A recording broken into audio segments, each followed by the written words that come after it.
എല്ലാവർക്കും എൻ്റെ യൂട്യൂബ് ചാനലിലേക്ക് സ്വാഗതം. ഇന്നത്തെ പ്രത്യേകിച്ച് ടോപ്പിക്കൊന്നുമില്ല, നിങ്ങൾക്ക് ഉള്ളിലെ കുറച്ച് തോട്ട്സ് എനിക്ക് തോന്നിയതൊന്ന് ഷെയർ ചെയ്യാൻ വന്നതാണ്. ഇതൊക്കെ ഒന്ന് ഇവിടെ ഇരുന്ന് പറയണമെന്ന് നിങ്ങൾക്ക് തോന്നാം. അങ്ങനെ തോന്നുന്നവർ ഇത് കാണണമെന്ന് നിർബന്ധമൊന്നുമില്ല. നിങ്ങൾ 2-3 ഇട്ട വീഡിയോയും ആരും അങ്ങനെ കണ്ടിട്ടൊന്നുമില്ല. ഒരു 100 ഡേ ചാലഞ്ച് എൻ്റെ അടുത്ത് തന്നെ വെച്ചിട്ടുണ്ടായിരുന്നു. 100 ദിവസം കൺസിസ്റ്റൻ്റായിട്ട് ചില കാര്യങ്ങൾ ചെയ്ത് കഴിഞ്ഞാൽ എൻ്റെ ലൈഫ് എങ്ങനെ ചേഞ്ച് ആവും, എനിക്ക് എന്തൊക്കെ ഇമ്പ്രൂവ്മെൻറ്റ് വരും എന്നുള്ളതിന് അങ്ങനെ ഒരു ഉണ്ടാവണം എന്നുള്ളൊരാഗ്രഹത്തിലാണ് ഞാൻ ഈ 100 ദിവസത്തെ ചാലഞ്ച് എടുത്തത്. ആരും പറഞ്ഞിട്ടൊന്നുമല്ല, എനിക്ക് സ്വയമേ തോന്നി ഞാൻ ചെയ്തതാണ്. മാക്സിമം എന്നെ പ്രൊഡക്റ്റീവ് ആക്കണം, എന്നെ ഇമ്പ്രൂവ് ആക്കണം എന്നുള്ള ലക്ഷ്യത്തിലാണ് ഞാൻ ഇത് ചെയ്തത്. അപ്പോൾ ഈ ചാലഞ്ചിൻ്റെ ഉദ്ദേശം വീഡിയോ റീച്ച് ആവുക, വൈറലാക്കുക എന്നുള്ളതൊന്നുമല്ല. ഈ മടിയാണ്, മൂഡില്ല എന്നുള്ളതൊക്കെ മാറ്റി വെച്ചിട്ട് നമ്മളിപ്പോൾ ഒരു കൺസിസ്റ്റൻ്റ് ആയിട്ടൊരു സാധനം ചെയ്ത് കഴിഞ്ഞാൽ എന്നും അത് ചെയ്യണം. എന്തൊക്കെ സംഭവിച്ചാലും ആ കാര്യം നമ്മൾ ചെയ്യണം. അതാണ് ഞാൻ ഇപ്പോൾ ഇവിടെ ചെയ്യുന്നത്. ഞാൻ ഈ യൂട്യൂബ് തുടങ്ങിയപ്പോൾ തൊട്ട് കേൾക്കുന്നൊരു കാര്യമാണ് റീച്ച്, വ്യൂസ്, ക്യാഷ്. ഇത് മൂന്നും എല്ലാവരും എൻ്റെ അടുത്ത് ഇങ്ങനെ കുറേ പേരിങ്ങനെ പറയണത്. വ്യൂസ് കിട്ടണമെങ്കിൽ അത് ചെയ്യണം, റീച്ച് കിട്ടാൻ വേണ്ടിയാണ് ചെയ്യുന്നത്, ക്യാഷ് കിട്ടുന്നുണ്ടോ എന്നൊക്കെ പറഞ്ഞ് അവിടുന്ന് ഇവിടുന്നൊക്കെ കുറേ കേൾക്കുന്നു. നിങ്ങൾ കുറേ പേർക്ക് ഈ ഫെയിം, റീച്ച്, ക്യാഷ്, ഭാര്യ, കുട്ടി, കുടുംബം എന്നുള്ളതൊക്കെ ഭയങ്കര വലിയ സംഭവമായിരിക്കാം. നിങ്ങളുടെ കൺസെപ്റ്റിൽ ജീവിതം എന്ന് പറഞ്ഞാൽ അതൊക്കെ ആയിരിക്കാം. അതൊന്നും അല്ലാത്ത കുറച്ച് പേര് ഈ ലോകത്തുണ്ട് എന്നുള്ളത് നിങ്ങൾ മനസ്സിലാക്കണം. എനിക്ക് ഈ റീച്ചും ഫെയിമും കൊണ്ടൊന്നും കിട്ടാൻ പോകുന്നില്ല. നാളെ ചിലപ്പോൾ ഒരു കുറച്ച് മാസങ്ങൾക്ക് ശേഷം വേണമെങ്കിൽ ഇതെല്ലാം ഡിലീറ്റ് ചെയ്തിട്ട് ഞാൻ എൻ്റെ പ്രൈവസി നോക്കി പോകാനും ചാൻസ് ഉണ്ട്. ഇതെനിക്ക് പുത്തരിയല്ല, ഞാനിത് ഇടയ്ക്കിടയ്ക്ക് ചെയ്യുന്നതാണ്. എൻ്റെ പ്രൈവസി പോയി, എൻ്റെ പീസ് പോയി എന്ന് എനിക്ക് തോന്നിക്കഴിഞ്ഞാൽ ഒന്നും ഡിപ്പെൻഡ് ചെയ്തല്ല ജീവിക്കുന്നത്. പണ്ടത്തെ എൻ്റെ ലൈഫ് ഞാൻ ഒന്ന് ആലോചിച്ച്, ഇൻസ്റ്റാഗ്രാമില്ല, വാട്സപ്പില്ല. എൻ്റെ സമ്പത്തെന്ന് പറയാൻ എനിക്ക് ആകെപ്പാടെ 2 ജോഡി ഡ്രസ്സും ഒരു ലോഡ് സൈക്കിളും ഒരു ഫോണും മാത്രമായിരുന്നു. അതല്ലാതെ എനിക്ക് സമ്പത്തെന്ന് പറയാൻ ഒന്നുമില്ലായിരുന്നു. വളരെ സിമ്പിളായിട്ട്, ആരും അറിയാതെ പീസ്ഫുള്ളായിട്ട് ഞാൻ ജീവിച്ചിരുന്ന ഒരു കാലം എനിക്ക് ഓർമ്മ വന്നു. അത് ഓർമ്മ വന്നുകൊണ്ടാണ് എനിക്കിപ്പോൾ ഇത്ര മൂഡ് ഓഫ് തോന്നുന്നത്. അപ്പോൾ എനിക്കതാണ് താല്പര്യം. എനിക്ക് ക്യാഷ് ഇമ്പോർട്ടൻ്റ് ആണ്.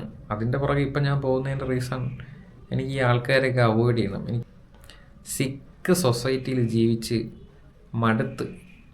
അപ്പോൾ മാക്സിമം ആൾക്കാർ അവോയ്ഡ് ചെയ്യുക. അതിന് ഏറ്റവും ആവശ്യം പണമാണ്. അതാണ് ഞാൻ ഇപ്പോൾ ഉണ്ടാക്കാൻ ശ്രമിക്കുന്നത്. യൂട്യൂബ് വഴിയല്ല. എനിക്കിപ്പോൾ സമാധാനം കിട്ടണമെങ്കിൽ എനിക്കവിടെ കാശ് വേണം. എനിക്ക് മറ്റുള്ളവരായിട്ട് അഡ്ജസ്റ്റ് ചെയ്ത് അവരുടെ പോഴത്തരങ്ങൾ കേട്ടും മണ്ടത്തരങ്ങൾ കേട്ടും ജീവിക്കുന്നത് ഭയങ്കര ബുദ്ധിമുട്ടാണ്. ഞാൻ എൻ്റെ ജീവിതത്തിന് ഇമ്പോർട്ടൻസ് കൊടുക്കുന്നത് സമാധാനത്തിനാണ്. സമാധാനമില്ലെങ്കിൽ അവിടെ എന്തുണ്ടായിട്ടൊരു കാര്യമില്ല. അപ്പോൾ ഈ ലോകത്തുള്ള എല്ലാവരുടെ എയിമും റീച്ച്, ഫെയിം ഒന്നുമല്ല എന്നാണ് ഞാൻ പറഞ്ഞത്. നിങ്ങൾക്കൊക്കെ അത് വലിയ സംഭവമായിരിക്കാം, എല്ലാവർക്കും അങ്ങനെയൊന്നുമല്ല. എൻ്റെ അടുത്ത് ഒരാളൊരു ചോദ്യം ചോദിച്ച്, ഈ നിങ്ങൾക്കൊരു 4 സാധനം തന്ന്, കോഴിക്കാട്ടം, കോഴിക്കാരം, ചാണകം, മുല്ലപ്പൂ, ഇതിലേതെടുക്കുമെന്ന് എൻ്റെ അടുത്ത് ചോദിച്ചു. ഞാൻ പറഞ്ഞു ചാണകം അല്ലെങ്കിൽ കോഴിക്കാരം എടുക്കും. അപ്പോൾ എന്തെന്ന് ചോദിച്ചപ്പോൾ ഞാൻ പറഞ്ഞു എനിക്ക് ആവശ്യമുള്ളതിൽ എടുക്കാനുള്ളൂ, എനിക്കെന്തായാലും മുല്ലപ്പൂ ആവശ്യമില്ല. ചാണകവും കോഴിക്കാരാകുമ്പോൾ എവിടെയെങ്കിലും വെച്ചിട്ട് ആവശ്യമുള്ളപ്പോൾ ഉപയോഗിക്കുക, അല്ലെങ്കിൽ മറച്ച് വയ്ക്കുക. ആ ഒരു ഉദ്ദേശത്തിലാണ് ഞാൻ അത് പറഞ്ഞത്. അപ്പോൾ വീണ്ടും മാറ്റി ചോദിച്ച്, ബീച്ച്, ചന്ത, ഇതുപോലെ എന്തോ സ്ഥലം പറഞ്ഞ്, ഗാർഡൻ, ഇതിലെവിടെ പോകാനാണ് താല്പര്യം എന്ന് ചോദിച്ചു. അപ്പം ഞാൻ പറഞ്ഞു എവിടെ തിരക്കില്ലേ അവിടെ പോവും എന്ന് പറഞ്ഞു. അപ്പം പക്ഷെ അത് ചോദിച്ചതിൻ്റെ ഉദ്ദേശം ഞാൻ ഇതിൽ ബ്യൂട്ടിഫുൾ ആയിട്ടുള്ള സാധനം സെലക്ട് ചെയ്യുമ്പോൾ ആ ചോദിച്ച ആൾക്ക് മറുപടി പറയണം, നമ്മളെപ്പോഴും നമ്മളെപ്പോഴും കാഴ്ചയ്ക്ക് ഭംഗിയുള്ളതാണ് ചെയ്യുന്നത് എന്ന് പറയാൻ വേണ്ടിയാണ് ആ ചോദ്യം ചോദിച്ചത്.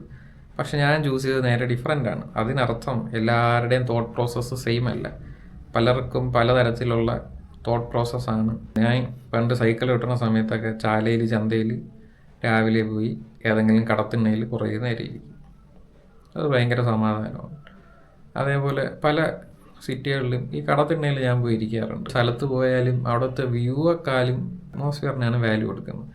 എത്ര നല്ല ഭംഗിയുള്ള വ്യൂ ആയാലും സമാധാനം ഇല്ലെങ്കിൽ അവിടെ നിൽക്കാൻ എനിക്ക് തോന്നില്ല. എൻ്റെ വീഡിയോ കണ്ടവർക്ക് മനസ്സിലാകും, ഭംഗിയുള്ള സ്ഥലങ്ങളിൽ പോലും ആൾക്കാരുള്ളതുകൊണ്ട് ഞാൻ ഇറങ്ങാതെ ഞാൻ പോയിട്ടുണ്ട്. ഇവിടെ നിന്ന് ഒരു ദിവസം പണ്ട് മൂന്നാറിൽ ബസ്സിൽ കയറിപ്പോയി, അവിടെ ഇറങ്ങി അന്തം വിട്ട് നിന്ന്. ഞാൻ എന്തിനിവിടെ വന്ന് എനിക്ക് കണ്ടിട്ടൊന്നും തോന്നിയില്ല.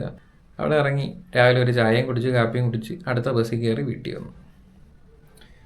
അപ്പോൾ എല്ലാവർക്കും ഒരേ മൈൻഡ് സെറ്റും ഒരേ തിങ്കിങ്ങും ഒരേ കാഴ്ചപ്പാടും അല്ല. പിന്നെ എൻ്റെ ക്യാരക്ടറാവാം ഇതൊക്കെ യൂസ് ചെയ്ത് കൂടുന്നത്. ഈ സാധനങ്ങൾ യൂസ് ചെയ്യുന്നത് മെയിനായിട്ട് ഇൻസ്റ്റാഗ്രാമൊക്കെ എപ്പം ഞാൻ യൂസ് ചെയ്ത് തുടങ്ങുന്നു അപ്പം തൊട്ട് എനിക്ക് തലവേദന തുടങ്ങും. തല ഒരുമാതിരി വേസ്റ്റ് കൂട്ടിയിട്ട് കത്തിച്ച പോലത്തെ ഒരു ഫീലിംഗ് ആണ് എനിക്ക് വരുന്നത്. കാരണം ഒരുപാട് ഇൻസ്റ്റാഗ്രാമിൽ ഇങ്ങനെ കൺസ്യൂം ചെയ്യും, ഇഷ്ടം പോലെ കണ്ടൻ്റ് ഉണ്ട്. അപ്പോൾ അതിങ്ങനെ നമ്മളെ പോലെ അറിയാതെ ഇങ്ങനെ കൺസ്യൂം ചെയ്ത് എനിക്കതൊരു ചേഞ്ച് ഫീലാവും. ഒരുപാടൊക്കെ യൂസ് ചെയ്യുമ്പോൾ എനിക്ക് എൻ്റെ തലയിൽ ഒരുമാതിരി ഒരു വ്യത്യാസം ഫീലാവും. എൻ്റെ പ്രായം കൂടുന്തോറും എനിക്ക് ആൾക്കാരുടെ അടുത്തുള്ള വെറുപ്പും കൂടി വരുന്നു. പണ്ട് ഞാൻ ഭയങ്കര കാം ആൻഡ് കൈൻഡ് പേഴ്സൺ ആയിരുന്നു.